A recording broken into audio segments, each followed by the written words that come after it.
Hi friends, how fast you are in maths? சரிங்களா, அதோட சீரியஸோட continuation. நம்ம சால்விங் எபிலிட்டியை செக் பண்ணுறதுக்கான ஒரு ப்ராக்டிஸ் தான். சரிங்களா, அதோட தேர்ட் ப்ராப்ளம் இப்போ நம்ம பார்க்க போகிறோம். சரிங்களா, இப்போது நீங்கள் என்ன பண்ணுறீங்க, இந்த வீடியோவை பாஸ் பண்ணிவிட்டு கொடுத்துருக்க கொஷினை நீங்கள் ஓனாக சால்வ் பண்ணி பாருங்கள். ஓகேங்களா, என்ன டைமுக்குள்ளே முடிக்கிறீங்கன்றதை செக் பண்ணிக்கோங்க. அதுக்கப்புறம் உங்களுக்கு கிடைச்ச ஆன்சரை இந்த வீடியோவை பார்த்துட்டு அது கூட வெரிஃபை பண்ணிக்கோங்க. ஓகேங்களா, சரி வாங்க ஃப்ரெண்ட்ஸ், இந்த ப்ராப்ளம் நம்ம சால்வ் பண்ணலாம். Cube root of X question பாருங்கள். Cube root of X divided by square root of X then divided by square root of X divided by cube root of X. சரிங்களா, இதை வந்து simplify பண்ணணும், சுருக்கணும். சரிங்களா, இதை எப்படி சுருக்கத்தை நம்ம பார்ப்போம். ஃபஸ்ட்டு வந்து கொடுத்துருக்குறத இப்போது இந்த ஃபார்மேட்டில் கொடுத்துருக்காங்க. ஓகேங்களா, இந்த டிவைட்ன்ற சிம்பிள் இப்படி இருக்குது. நம்ம என்ன பண்ணலாம், இப்படி இந்த ஃபார்மேட்டில் எழுதிக்கலாம். ஓகேங்களா, ஒன்றும் இல்லை ஃப்ரெண்ட்ஸ், நம்ம கொடுத்துருக்காங்கல்ல, இதை வந்து இந்த ஃபார்மேட்டில் எழுதியிருக்கேன்.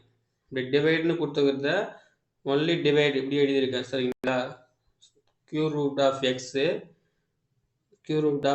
ஸ்கொயர் ரூட் ஆஃப் எக்ஸ் இந்த மேலே இருக்குதுல்ல, இதை மட்டும் நான் இப்படி எழுதியிருக்கேன். அதுதான் இங்கே எழுதியிருக்கேன். ஓகேங்களா, அதுக்கப்புறம் அதே போல் டினாமினேட்டரு இங்கே இருக்குது பார்த்தீங்களா, இதையும் அதே போல் இந்த ஃபார்மேட்டுக்கு எழுதியிருக்கேன். இந்த டிவைடுன்ற இந்த சிம்பிள் மட்டும் எடுத்துட்டேன்.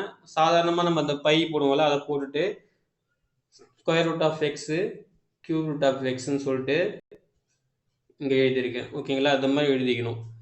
அதுக்கப்புறம் நம்ம என்ன பண்ணலாம், இப்போது நம்மளுக்கு தெரியும் இந்த கியூப் ரூட் ஆஃப் எக்ஸ் வந்து இங்கே மேலே போயிடும். சரிங்களா, இந்த ஸ்கொயர் ரூட் ஆஃப் எக்ஸ் வந்து இங்கே கீழே வந்துடும். அப்போ என்ன ஆகும்னா, இந்த டிவைட் நம்ம டிவைடு எல்லாமே வந்து கேன்சல் ஆகிடும், ஒன்லி மல்டிப்ளிகேஷன் தான் வரும். ஓகேங்களா, அடுத்த ஸ்டெப்பில் உங்களுக்கு பார்த்தா புரியும். இந்த கியூப் ரூட் ஆஃப் எக்ஸ் மேலே போயிடுச்சு. So cube root of x into cube root of x அப்படின்னு சொல்லிட்டு வந்துச்சு. அதே போல் இந்த ஸ்கொயர் ரூட் ஆஃப் எக்ஸ் கீழே வந்துடும். ஏற்கனவே ஸ்கொயர் ரூட் ஆஃப் எக்ஸ் இருக்குது. So square root of x into square root of எக்ஸ்னு வந்துடும். ஆக்சுவலாக இப்போ இங்கே என்ன நடந்திருக்குன்னா, இந்த டிவைட் எல்லாமே கேன்சல் ஆயிடுச்சு. அப்போ அதுக்கு பதிலாக மல்டிப்ளிகேஷன் வந்துச்சு. சரிங்களா, அதுக்கப்புறம் நம்ம என்ன பண்ணலாம்னா, இதை வந்து பவர் ஆர்டரில் எழுதலாம். அதாவது இந்த கியூப் ரூட்டையும் ஸ்கொயர் ரூட்டையும் எடுத்துட்டு இன் டெர்ம்ஸ் ஆஃப் பவர் அதில் வந்து நம்ம ரைட் பண்ணலாம். இப்போ கியூப் ரூட்டை நம்ம எப்படி எழுதுவோம், எக்ஸு பவர் 1/3ன்னு எழுதுவோம். சரிங்களா, இதான் வந்து கியூப் ரூட் ஆஃப்னு சொல்லுவோம். சரிங்களா, அதே போல் ஸ்கொயர் ரூட் ஆஃப்க்கும் அதே மாதிரி தான் நம்ம எழுதணும். இங்கே பாருங்கள்,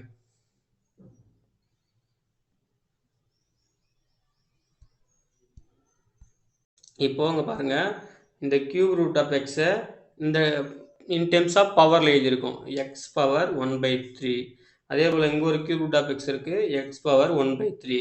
இங்கே பாருங்கள், இங்கே square root of x into square root of x என்ன ஆகும், ரூட்டும் கேன்சல் ஆகிடும். ஸோ எக்ஸ் மட்டும் வந்துடும். ஓகேங்களா, இது அடுத்த ஸ்டெப்பு. இப்போ நம்ம என்ன பண்ணலாம், இதை வந்து இந்த பவர் ரூல்ஸ் பேஸ் பண்ணி இந்த மேலே நியூமரேட்டரில் இருக்கிறத சால்வ் பண்ணணும். இது என்ன பண்ணணும், இங்கே பாருங்கள், எக்ஸ் பவரு 1/3 ப்ளஸ் 1/3 இப்படி வந்துருங்களா. அதாவது பவர் ரூல்ஸு ஏ பவர் எம்மு. சரிங்களா, அதே ஏ பவரு என்னு அந்த மாதிரி தான். அப்போது இது நம்ம பவர் ரூல்ஸில் பண்ணோம்னா ஃபார்முலா ஏ பவர் எம் ப்ளஸ் என். அதாவது மல்டிப்ளிகேஷன் இருந்துச்சுன்னா ரெண்டு பவர் என்ன பண்ணணும், ஆட் பண்ணிக்கணும். ஓகேங்களா, அதுதான் அங்கே பண்ணியிருக்கேன். ஸோ நம்ம அதை ஆட் பண்ண நம்மளுக்கு என்ன கிடைக்கும், இங்கே பாருங்கள், அடுத்தது இதுதான். இங்கே 1/3 இருக்குங்களா, அந்த 1/3யும் 1/3யும் ஆட் பண்ண நம்மளுக்கு என்ன கிடைக்கும், 2/3 கிடைக்கும். அந்த 2/3 தான் அங்கே போட்டிருக்கேன். சரிங்களா, எக்ஸ் பவர் 2/3. டினாமினேட்டர் என்ன இருக்குது, எக்ஸ் அப்படியே இருக்குது, அந்த எக்ஸ் அப்படியே போட்டாச்சு. இப்போ இதுக்கும் பவர் ரூல்ஸ் அப்ளை பண்ணணும்.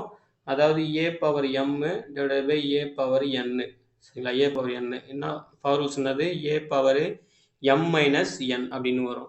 அப்போது 2/3யும் இங்கே எக்ஸ் பவர் 1ங்கிறதா அர்த்தம் -1ன்னு வரும். ஓகேங்களா, இதுதாங்க சொல்லியிருக்கேன். அப்போது எக்ஸ் பவர் 2/3 இங்கே எக்ஸ் பவருக்கு மேலே 1 இருக்குது, அப்போ -1 வரும். அதாவது இது இன்னொரு பவர் ரூல். சரிங்களா, அந்த பவர் ரூல் யூஸ் பண்ணி இப்படி போடணும். போட்டோம்னா இப்படி வந்துடும். அப்போ 2/3 -1 போட்டால் நம்மளுக்கு என்ன கிடைக்கும், எக்ஸ் பவரு இங்கே பாருங்கள், எக்ஸ் பவர் -1/3 கிடைக்கும். அதாவது 2/3 -1 இருக்குங்களா. இதை நம்ம சிம்பிளிஃபை பண்ணோம்னா நம்மளுக்கு என்ன கிடைக்கும், எக்ஸ் பவர் மைனஸ் 1/3 கிடைக்கும். சரிங்களா? இப்போது இதுதான் இதையோட ஆன்சரையும் முடிச்சிக்கலாம், இல்லை இதுக்கு மேலே நம்ம சிம்பிளிஃபை பண்ணலாம். எப்படி நாங்கள் பாருங்களேன், எக்ஸ் பவர் மைனஸ் ஒன்றுன்னா என்ன அர்த்தம், 1/xன்னு அர்த்தம். சரிங்களா? அப்போது எக்ஸ் பவர் 1/3னா என்ன அர்த்தம், எக்ஸ் பவர் 1/3னா கியூப் ரூட் ஆஃப் எக்ஸ்னு அர்த்தம். ஸோ அந்த ஃபார்மேட்டில் நம்ம ரைட் பண்ணிக்கலாம். இங்கே பாருங்கள், கடைசியாக எப்படியும் நம்ம ஆன்சர் சொல்லலாம். ஸோ எக்ஸ் பவர் 1/3ன்றது என்னது, அதுதான் வந்து கியூப் ரூட் ஆஃப் எக்ஸு. இப்போ இங்கே மைனஸ் இருக்குது, இங்கே மைனஸ் இருக்குன்றதால நம்ம என்ன பண்ணோம், 1/கியூப் ரூட் ஆஃப் எக்ஸ்ன்னு சொல்லிட்டு கடைசியாக எழுதிக்கணும். இதுதான் ஃப்ரெண்ட்ஸ் இந்த கொஸ்டினுக்கான ஆன்சர். புரிஞ்சிங்களா? ஸோ இப்படி கொடுத்துருக்க அந்த கொஸ்டின் வந்து பார்த்தீங்கன்னா அதோட ஆன்சர் எப்படி லாஸ்ட்டாக சிம்பிளிஃபை பண்ணலாம், இப்படி இருக்கிற ஃபார்மேட்டு கடைசியாக நம்ம எப்படி சிம்பிளிஃபை பண்ணலாம், சுருக்கலாம் அப்படின்றது அதோட அர்த்தம். சரிங்களா? ஸோ கடைசியான ஆன்சர் என்னது, 1/கியூப் ரூட் ஆஃப் எக்ஸ். இப்படியும் கொடுத்துருக்கலாம், இல்லை இப்படியும் கொடுத்துருக்கலாம். ஓகேங்களா? நமக்கு முக்கியமாக அங்கே தெரிய வேண்டிய விஷயம் பவர் ரூல்ஸு. கரெக்டாக பவர் ரூல்ஸ் வந்து அப்ளை பண்ணணும். இங்கே அதுக்கப்புறம் இங்கெல்லாம் கரெக்டாக பவர் ரூல்ஸ் அப்ளை பண்ணிட்டா இதை குயிக்காக சால்வ் பண்ணிடலாம். சரிங்களா? ரொம்ப ஈஸியான சம்பு தான். அதே போல் அடுத்த கொஸ்டின் நீங்கள் சால்வ் பண்ணி பாருங்கள். இது உங்களுக்கு நான் தர ஒரு ப்ராக்டிஸ் கணக்கு தான். நீங்கள் என்ன பண்ணுறீங்க, சால்வ் பண்ணி பாருங்கள். Cube root of y a into cube root of square root of y divided by square root of y divided by cube root of y. சரிங்களா? மேலே வந்து இங்கே நோட் பண்ணுங்க, இங்கே வந்து பெருக்கல் இருக்குது, இங்கே வகுத்தல் இருக்குது. சரிங்களா? அது வேறு இது வேறு சிம்பிள்ஸு. நீங்கள் என்ன பண்ணுறீங்க, இதையும் நீங்கள் ப்ராக்டிஸ் கணக்காக எவ்வளோ டைமுக்குள்ளே முடிக்கிறீங்கன்றதை சால்வ் பண்ணி ஆன்சர் கண்டுபிடிச்சிங்கன்னா இந்த ஆன்சர் வந்து கமெண்ட் செக்ஷனில் பண்ணுங்கள். சரிங்களா? ஓகே ஃப்ரெண்ட்ஸ், நம்ம மீண்டும் அடுத்த ப்ராப்ளத்தை, அதாவது இந்த சீரீஸோட அடுத்த ப்ராப்ளத்தை நெக்ஸ்ட் வீடியோவில் பார்க்கலாம். ஓகேங்களா? இந்த வீடியோ பிடிச்சிருந்தா லைக் பண்ணுங்கள் ஃப்ரெண்ட்ஸ், உங்கள் ஃப்ரெண்ட்ஸுக்கும் ஷேர் பண்ணுங்கள், அவங்களுக்கும் யூஸ்ஃபுல்லாக இருக்கும். சரிங்களா? தேங்க்யூ.